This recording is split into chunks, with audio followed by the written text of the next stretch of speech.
What's up, everybody? YouTube, how we doing? It's your boys, Marcos and Pat. Sports Weeks podcast. What's going on? How we doing? What's up, Pat? How you doing, man? I'm doing great. But today, ladies and gentlemen, we are going to talk about the Chicago Blackhawks and a little bit about the season recap. And so far, they are a record of 12, 23, and 2, last in the Central Division and in the league. This record also resulted in the firing of head coach Luke Richardson. The Blackhawks called up their AHL minor league coach Andres Sorensen, if I'm saying that correctly. He's the first Swedish coach in NHL history. Connor Bedard also struggling right now, but however has been playing better. On the year, Connor Bedard leads the team with 10 goals, 22 assists, and 32 points in 37 games played. 4 out of his 10 goals came on the power play. Although Connor Bedard is having a down year, here are the stats. Since Luke Richardson, the Blackhawks head coach, was fired, he's had 5 goals, 8 assists, 13 points in 11 games. So you see the improvement that Connor Bedard has made since Luke Richardson. 13 points in 11 games. That's a huge difference before Luke Richardson was fired. Yeah. So as far as I'm concerned, if that's what's bringing Connor back out into his old self, I'm all for it. Because of course he's gonna be the future of Chicago for a long time.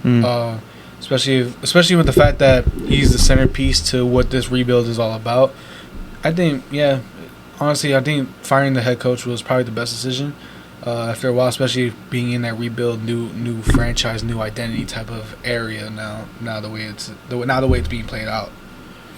Yeah, I think with Connor Bedard, he's like the number one guy that you want to do well, because although the team is still really bad and there's still holes that need to be improved on, and I think a lot of why Connor Bedard is not playing well is because I don't want to say, there's two things for sure that Connor Bedard, when he steps on the ice, the opposing team is going to set out their best defensive line and their best checking line against them. Because they're not scared of Jason Dickinson or Ryan Donato. They're not scared of these other players in the Blackhawks, like Philip Kurz. No one's scared of those guys. They're scared of Connor Bedard.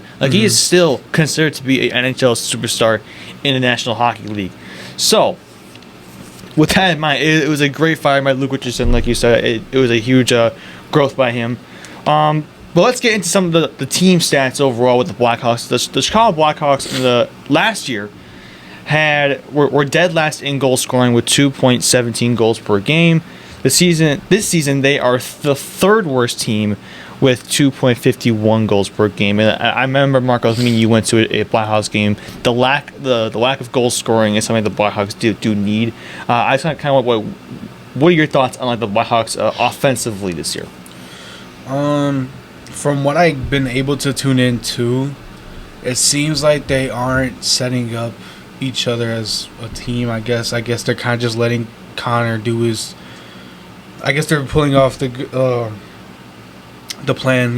Give Connor the puck and that's it. Just see what he can do. See if he can make something happen. But great teams have great chemistry, so they need to figure out how to get each other involved and not just rely on one guy to do all their favors for them and just expect them to dominate game in and game out. There's some days where he won't be able to do the job and somebody has to step up. So I think they still need that surrounding support cast. Well, when they brought in guys like Tyler Bertuzzi and Teuvo Teravainen, everybody thought that, hey, this is supposed to be an improved Blackhawks team. Not quite a playoff team, but guys like Teuvo Teravainen and Tyler Bertuzzi can improve that. And also you had Taylor Hall coming back from that season-ending injury last year. I think it was either a hip or a leg or a knee injury. Somewhere around that area. However, Teuvo Teravainen has been very inconsistent for the Chicago Blackhawks, and Bertuzzi just hasn't been there at all. And same thing kind of goes for Taylor Hall. The guys that we thought were going to help out Bedard aren't helping him out. And probably the biggest letdown for me this year. Sorry, guys. It's all right. The biggest letdown for me this year has been Philip Kurz. Philip Kurz had a really good year last year. I think he had 50 plus points last year, but this year he really hasn't progressed. We all thought last year that Connor Bedard and Philip Kurz would be the next dynamic duo in the National Hockey League, but unfortunately it's all been Connor Bedard here. Yeah. He was saying it in a couple pockets. Like he needs that Robin. Yeah. Yeah. I mean, we expected a slightly upgraded team, but I guess it kind of looks like we're in the same position as we were last year. But yeah. I guess that does for me at least that connects to the damn the chemistry issue. Like maybe they're just not clicking on the same page like they should be, because every great team has to have that main Batman and Robin, and they always have to be on the same page all the time. You know what I mean? That's great teams. That's what great teams have all the time. So, we expected that with the new upgrades from the off season, but this team is still rebuilding. We got to keep that in mind. Yeah. We're not saying, no one's saying, oh, playoffs automatically with this new upgrade. No, we didn't say that at all. No one said that. No one said that. So we still got time, and Bedard is 19, so he's still 19. He's still 19. There's so much more of him that we're gonna see, and we've been at that glory stage before. Yeah, we can get back to it. I know we can. It's just time. It's just time. It's just time. Well, a problem also with the Blackhawks is that they have a lot of really good prospects that the Blackhawks are not bringing up out of the minor league system. Yeah. I mean, recently they called up Kevin Korchinski about a month ago, I think, but he has a lot of question marks around him right now, and he's 20 years old, and he's defenseman, and defensemen generally do take a lot more time. However, one of the biggest bright spots, in my opinion, and some Blackhawks fans' opinion, is Alex Vlasic. Alex Vlasic has taken I won't say a huge step, but he's taking a good step in the right direction.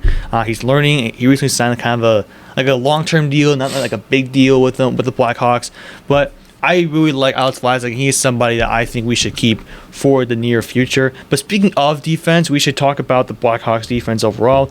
The Blackhawks defense has given up 123 goals this season, which is tied for 5th worst in the league. And part of that is that you are getting inconsistent goaltending from Artem Sorobloom and Peter Mrazek, and part of that is oh my gosh, who was the goaltender we got over the off season? Well, he got injured, but Laurent Persois, he's been injured throughout the entire season. But point is that you are not getting consistent games from Peter Mrazek and Artem Sorobloom. Although Sorobloom did take a jump from last year after being the worst goaltender last year, he took kind of a slight jump. I wouldn't say a tremendous jump, but definitely a better jump than last year. And Mrazek's just been inconsistent. Yeah. And and you have to win championships on the backhand, and the Blackhawks have not done that. I mean, Seth Jones is, we're kind of stuck with his contract, 8 years, $76 million deal. So we have to kind of wait that out. This is year 4 of that contract. So I think the Blackhawks, I mean, and again, they have a lot of young talent on the defensive side, not just Seth Jones, Alex Vlasic, like I mentioned, Kevin Korchinski, Wyatt Kaiser, Louis Crevier. These are a lot of young talent. Also Noah Allen, the rookie we got. I never knew who he was until the Blackhawks just brought him up. But the problem, I think, with the Blackhawks is that they are not getting the sorry, I see fire alarm. Sorry, ladies and gentlemen, we'll wait that out a little bit. Sorry for that. That was the beeping noise, the fire alarm. The Blackhawks. That scared me. It did scare me. I was like, what the hell was that? I'm like, all right. Anyways, yeah, continue. My bad. I was getting So the Blackhawks, the main problem, the 2 main problems is lack of goal scoring, which we talked about, and they need consistent defense. So anything that has anything to do with a goal. They suck at goals being prevented. They suck at scoring goals. So yeah. Based on that, it sounds like they have a lot to prove on it. I don't really know, because that's the thing. Like when you see upgrades being made and it doesn't pan out, it's just like dang. You know what I mean? Well, honestly, I think the perfect team that's a good example of that is Nashville Predators. I mean, they went out over the offseason and got 3 All-Stars, and they're the second worst team in the league. Yeah, there's also situations like that where you expect greatness as well, and it just plummets. Like, we've seen that all the time in the NBA. We've seen that a couple times. NFL a little bit. Yeah. So, yeah, there's those scenarios where it's like, you get slightly, you have you make a few roster changes, and those roster changes are exactly what you need to be contenders, apparently. There's certain areas where you try to create like a super team, and no matter what the scenario is, and you expect greatness off the jump, and then you get let down significantly by, probably being a first round exit, because that's happened a lot. Like you expect, this team, NBA champions, NFL Super Bowl champions, NHL Stanley Cup champions, like. And then they get eliminated in the first round of playoffs. It's like, what the hell? What the hell was that? We expected greatness out of you, but I don't know. The Blackhawks, I guess, is just a case of, we're still in the rebuild mode. That's all. Yeah, I think people just remember that we are still technically rebuilding. It's just that I think Blackhawks fans are getting a little bit impatient. We had been in rebuild for quite a while now. It feels like we've been in rebuild for so long. I mean, the last time we made the playoffs was the 2020 COVID round. I feel like it's been 10 years, since the cup. For the real, the last time we actually won, we saw the last year of glory days for the Blackhawks. 2017 probably. That was almost 10 years ago. So it's 8 years ago. Well, 8 years ago now. 8 years ago, yeah. So it's been a while, but we just gotta be patient, man. And plus, we got a lot of other waiting to do with other teams within the city. So it's not like we can. We've been waiting this long. We might as well just keep waiting a little longer. Yeah. So. Yeah, and I think since the trade deadline is, I can't remember when the trade deadline is, but here are my possible trade predictions. Taylor Hall, Ryan Donato, and Jason Dickinson. I think Taylor Hall is probably the one that's probably going to get traded the most out of those three, because he still can bring a lot of depth to teams. He's still able to, I won't say score the puck, but provide pressure on the offensive end, especially on the power play. Ryan Donato, he's had a pretty good season, 11 goals. That leads the Blackhawks in goal scoring. Jason Dickinson having a down year. But definitely, I think Taylor Hall and Ryan Donato will be the two main trade targets that teams could possibly look at, because we're not trading Bedard anytime soon. So this has kind of been a discussion. So the Blackhawks, like we just said at the beginning of the video, they fired their head coach, Luke Richardson. Mm-hmm.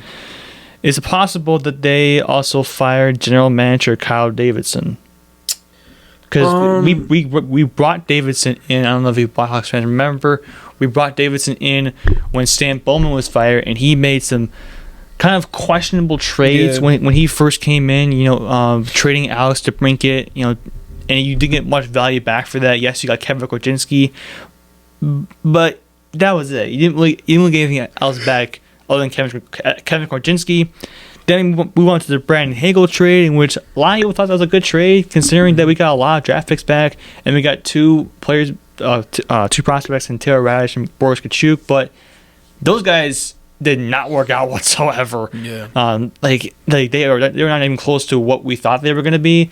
And then the third one, Dylan Strome, we just let him go. We didn't trade him away. We kind of just let him go. And Dylan Strome is right now considered to be one of the best NHL players in the league. Not superstar level, but he does lead the Capitals in points, and I can consider him a star level player, Dylan Strome. So with that in mind, should the Blackhawks fire general manager Kyle Davidson? I'd say let's let him finish the season. See how we came out. See how we come out. If it's something that's if we finish the season taking a step back to what we were expecting, we should be okay. Let's see if we can switch up the personnel within the organization. See if that has anything to do with it. Maybe like I said, we have our minor league coach from Arne Sorensen. Yeah, Arne Sorensen, and maybe how he leads the team. See if he has a future within being the head coach in the NHL. But I don't know what these scenarios have in store, because there's still so much in store that there's so much to uncover and fix within the team, within the personnel. I don't know, there's just a lot. Well, Andre Sorensen is an interim head coach, and I think the Blackhawks should go out and go for more of an established coach, than kind of just pick up a guy from the minor leagues, because that's what the Blackhawks did with Jeremy Collinson. He was a coach before Richardson. When we fired Joe Quenneville, we kind of just brought up Jeremy Collins out of nowhere, and people hated that. Especially me, and even players like Duncan Keith and Brent Seaver coming out saying, "Hey, I don't really like this guy that much." And but I think Sorensen, I personally haven't really cared about that much. I mean, I guess my and Blackhawks fans' main, I don't know what you would call it, but we want, out of everything, we want Connor Bedard to play well. Like, that is our like number one concern. If Connor Bedard is not playing well, that's gonna really upset Blackhawks fans. You take Connor out the game. Yeah, it's over. You're gonna plummet pretty much. Yeah, it's gonna plummet. They just need. I mean, like I said, they just keep freaking relying on him too much, and you can't do that on such a. Yeah, but because they don't have anybody else to rely on. They don't have anybody else to really. Yeah, but like, you can try to make something out of nothing. People do that all the time. Like you can try to like. I'm not asking them to do some Wayne Gretzky type stuff, you know what I mean? So like I'm not asking that, just like help them out like a little bit, you know what I mean? You can set them up for the right play, set them up for easier goals. So speaking, and also Bedard can get everyone else involved, but like I don't know, they just rely on the kid too much, and that's all it is. Well, I think that you're right. I think he does need help. But speaking of getting help, should the Blackhawks continue to tank for American star James Higgins, who will be the first overall, or projected to be the first overall pick this year? The Blackhawks are already in last place in the league. James Higgins is being called one of the America's stud. I watched a couple highlights yesterday of James Higgins. I gotta tell you, I am very, very impressed, and I think he would be a great fit for Bedard since they both have really good speed. I think Higgins is a little bit more faster than Connor, but both Bedard and Higgins, I feel like they have kind of a similar shot style. And I also love Higgins' passing. So I don't know. Should we continue to tank for that number one overall pick? The problem is that if we get the number one overall pick this year, next year we will not be able to tank for the number one overall pick. Well, you don't need the number one pick all the time. No, you can't. Well, you can obviously, but you don't need to. No, you can't. I know, but what I'm saying is like you don't need to strive for the number one pick all the time in a tank. You can strive for like a top 10 pick, like just something within the lotteries, because like within the lottery you're not. I'm not saying you're guaranteed, but you have decent odds of getting someone that fits your team and helps out your team significantly. So, and like I said, this team is still in a significant rebuild, and we still got the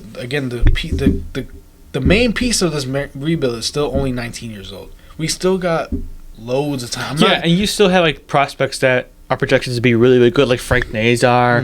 Heck, I'll still put Kevin Korchinski up there since he's still very, very young. Oliver Moore, we think he's gonna be pretty good. He's still in the minor leagues, and then obviously last year we drafted second overall Artem Levshinov, who is a defender. We have not played him yet due to injuries, and I think Kyle Davidson wants to keep him down there mainly because defensemen do take more time to develop. But yeah, so okay, we have a lot of very promising there is pieces that are going to be in place, but if they say once they're all healthy, once everything's developed and whatnot, and see how the team does, based solely on what we have in the organization, I expect some sort of improvements. But if there's a piece that's missing, that'll probably just chef's kiss it. Chef's kiss the whole thing. And listen, and that missing piece could be James Higgins. Yeah, it could be him. The defenseman, our defenseman, Flazik, our defenseman. He's still young as well. How is he? 19 as well, 18. Well, Korchinski is 20. Alex Vlasic is a little bit older, I think. I'm looking up Alex Vlasic's age. He is. Let's go to 23. Okay, so these guys He's still relatively young. These guys are relatively all in their 20s. One of them specifically is 19. Connor Bedard is still 19 years old. So it's just young. We're just a young team as well. So that's what else people gotta understand as well. This team is so young as well. Right. So again, development takes time. Time is of the essence. Hopefully the guys in the minors are doing their things out there, and they're doing their big step ups and whatnot, and maybe if they move up to the main roster, and they can help us out in the long run. So that's all you can really hope for. But if they want to keep drafting and making trades, yeah, try to get what you can. Mm-hmm. Well, we were just talking about Robins, right? And a lot of speculation has been one of the bright stars in the league, Mikko Ranson from the Colorado Avalanche. And the question is, will the Avalanche be able to sign him? Because the Avalanche do have a lot of contracts. Nathan McKinnon, Nichushkin, and Kale McCarr. So it's going to be kind of a debate. Will the Avalanche sign Mikko Ranson, or Ranson go somewhere else? And the Blackhawks have one of the teams that have been on the list of where Ranson would go. I personally think that Mikko Ranson would be a really good fit for this team. On the year, he has 20 goals, 33 assists, 53 points with a plus minus of 6. So yes, I think Ranson. I mean, that'd be crazy if the Hawks were able to get like the first overall pick, James Higgins, and Mikko Ranson. Yeah, that would be. I think that would be set offensively. Yeah, I think that right there would be like, you don't need to worry about the offense for a little while. Like, I think that's good.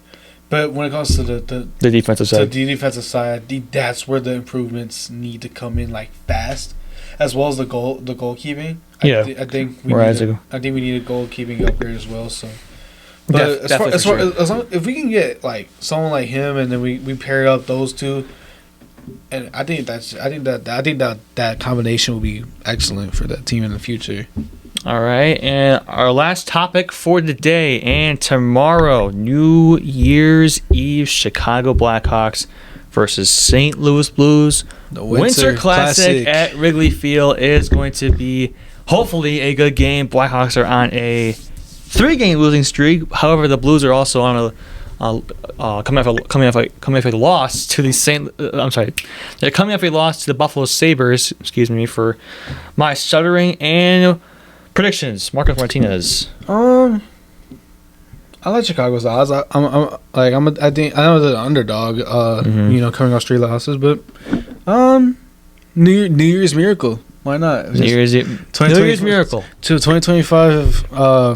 We end 2024 off with a nice little win at Wrigley. Winter Classic. It'd be great for the city. It'd be great for the city. Yeah, it's at Wrigley. Blackhawks hockey. It's gonna be fun. New Year's Eve, Happy New Year, like, it's gonna be fun. I think I'm gonna go for a win. And first off, I want to shout out to my mom for getting me this wonderful Winter Classic jersey. Man, this is a really good that's design by the Blackhawks. It's a throwback as well. It gives you a reminiscence of how we rocked the jerseys back. How we rocked the jerseys back then. Jerseys. You can get a nice retro jersey. I feel like that's always cool, no matter what the sport is. So, do you have a scoring prediction? I'll go 2-1 Blackhawks. 2-1. Wow, a very low scoring game. I know low score, but I feel low like scoring. I feel like it'll be that. I don't know. I just had.